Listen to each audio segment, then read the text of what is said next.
हमारे truck owner association के लोगों के साथ बैठक हुई है और नई खनन नीति में ये लोग पूरी तरह से सहयोग करने के लिए तैयार हैं और स्वागत भी किए हैं कि जो आपने फाइन किया है वह स्वागत योग्य है। कुछ टेक्निकल इनको जो प्रॉब्लम है उसके समाधान के लिए इन लोगों ने विषय उठाया है और सरकार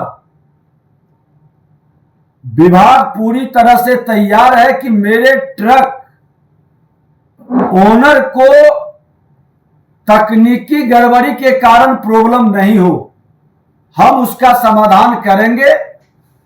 अब जीपीएस विभाग के लोग देखते हैं, ट्रक मालिक नहीं देख पाते हैं। इनका कहना है कि हम लोग भी देखें ताकि पारदर्शी हो सके। हमने कहा है कि वो टेक्निकल व्यवस्था को हम लोग देख के अलाउ करेंगे।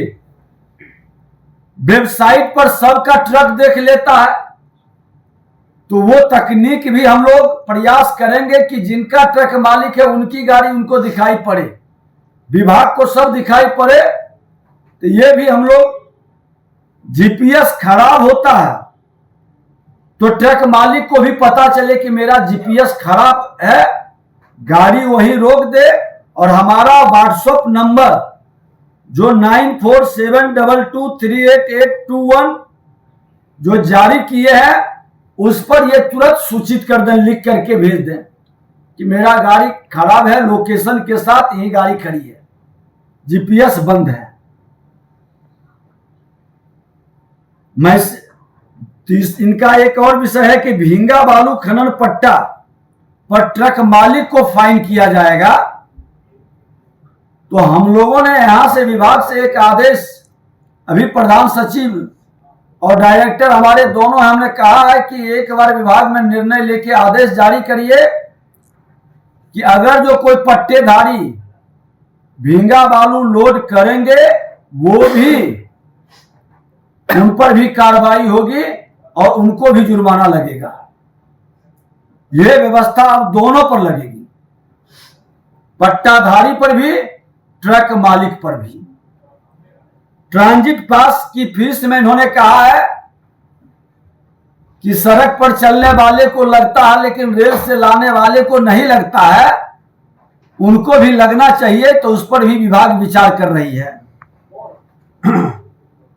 और कांटा में वेरिएशन जो होगा तो वो वेरिएशन को हम लोग चिन्हित कर लेंगे। जिसका जनून कांटा रहेगा, जिसकी बार बार गड़बड़ी होगी, उस कांटा धर्म कांटा को बंद करने के लिए हम लोग विभागीय कार्रवाई करेंगे और उसको लिखेंगे और वैसे ब्लैक लिस्टेड करेंगे। वैसे धर्म कांटा का जिनकी विश्वसनीयता संदेहास्पद रहेगी। ये सब डिमांड है। और ओवर लोडिंग में 5% का जो ग्रेस मिला है वो ग्रेस का पैसा ये लोग चाह रहे हैं कि हम, ट्रक मालिक एसोसिएशन कहा कि हम एडवांस ही जमा कर देना चाहते हैं। तो अगर जो देना चाहते हैं तो हमको कोई आपत्ति नहीं है। लगभग उससे 1000 करोड़ का कह रहे हैं कि सरकार को राजस्व की प्राप्ति हो जाएगी। तो ट्रक एसोसिएशन देना इसलिए चाहते हैं ताकि उसके नाम पर इनकी गाड़ी 10 दिन 15 दिन खड़ा न रहे। अगर जो उस तरह का ओवरलोडिंग में कुछ निकलता है,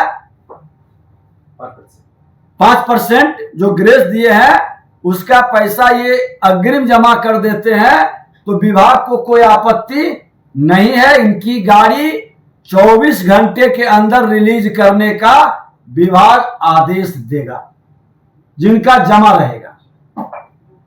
और हमने जिनको मजिस्ट्रेट अपने विभाग के इंस्पेक्टर को और जिला खनन पदाधिकारी को बनाए हैं, उनके अनुपस्थिति के बिना कोई पुलिस पदाधिकारी बिना मजिस्ट्रेट के गाड़ी की जांच नहीं करेगा। पुलिसिया राज हर हाल में खत्म होगा। जांच जहां करनी होगी वहां मेरा खनन विभाग का मजिस्ट्रेट जिसको अधिकार दिया गया है वो रहेगा। अगर जो नहीं किसी कारण से है तो उनको बुला के उसका इंतजार करके जांच होगी। हम अपने बिहार के लोगों के रोजगार के अवसर को बढ़ाना चाहते हैं।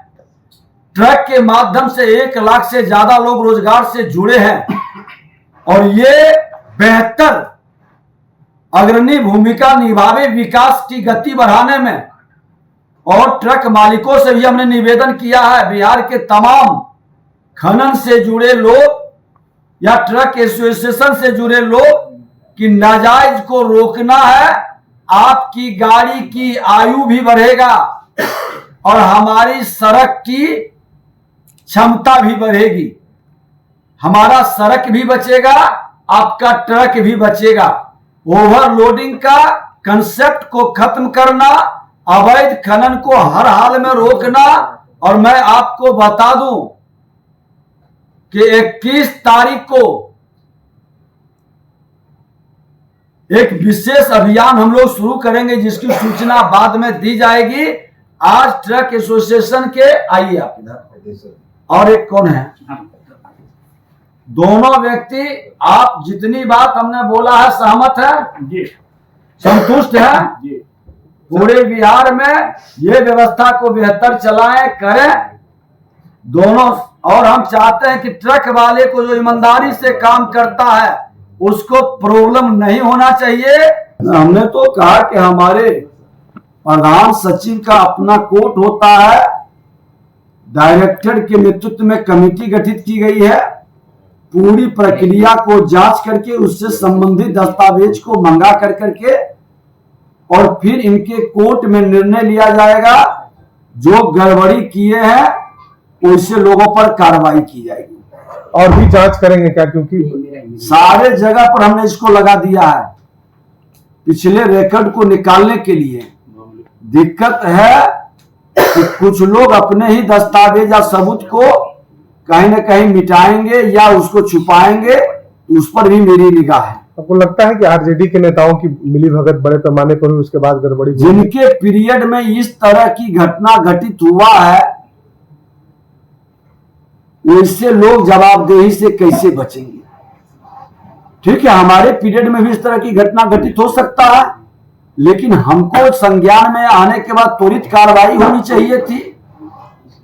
सत्ता में बैठ करके विभाग के प्रति उदासीनता और अकर्मण्यता कहीं न कहीं राज्य के राजस्व का एक तरह से ये चोरी है और ऐसे लोग सहानुभूति के अधिकारी कतई नहीं हो सकते।